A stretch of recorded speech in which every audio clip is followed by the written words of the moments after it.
Linear ইকুয়েশনের সলিউশনের আরেকটা method হচ্ছে মেথড অফ সাবস্টিটিউশন। এখানে আমি কি করব, ভ্যালু অফ এক্স টাকে সাবস্টিটিউট করব আরেকটা ইকুয়েশন। এই যে দুটো ইকুয়েশন দিয়েছে, এটা যদি আমি ইকুয়েশন নাম্বার 1 ধরি, এটা যদি ইকুয়েশন নাম্বার 2 ধরি, আমি ইকুয়েশন নাম্বার 1 এ এক্স এর ভ্যালুটা কি করব, সাবস্টিটিউট করব in the place of equation 2 এর এক্স এর এইখানটায়।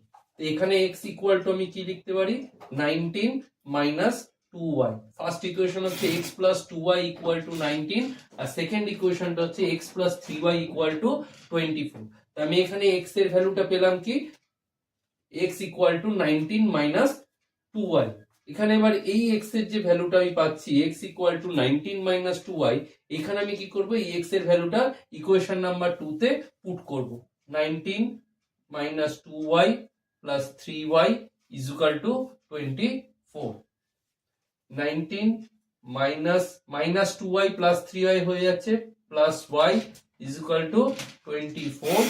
তাহলে y ইজ ইকুয়াল টু আসছে 24 মাইনাস 19 ইজ ইকুয়াল টু 5। তাহলে y এর ভ্যালু পেয়ে গেলাম আমি এখানে 5।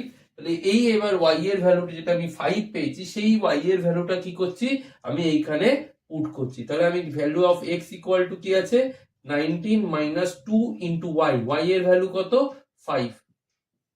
হয়ে যাচ্ছে 19 minus 10, value of x becomes 9। তাহলে x এর এখানে ভ্যালু পাচ্ছে কি 9, আর y এর ভ্যালু পাচ্ছি 5। এইভাবে আমি কি করছি, সাবস্টিটিউট করছি। ইদার ভ্যালু অফ x টাকে আমি সাবস্টিটিউট করছি, ফার্স্ট এর x এর ভ্যালুটা আমি কি করছি, ইকুয়েশন নাম্বার 1 থেকে যে x এর ভ্যালুটা পাচ্ছি সেটা আমি ইকুয়েশন নাম্বার 2 তে পুট করছি। অথবা আমি কি করতে পারি, ইকুয়েশন নাম্বার 1 এর যে y এর ভ্যালুটা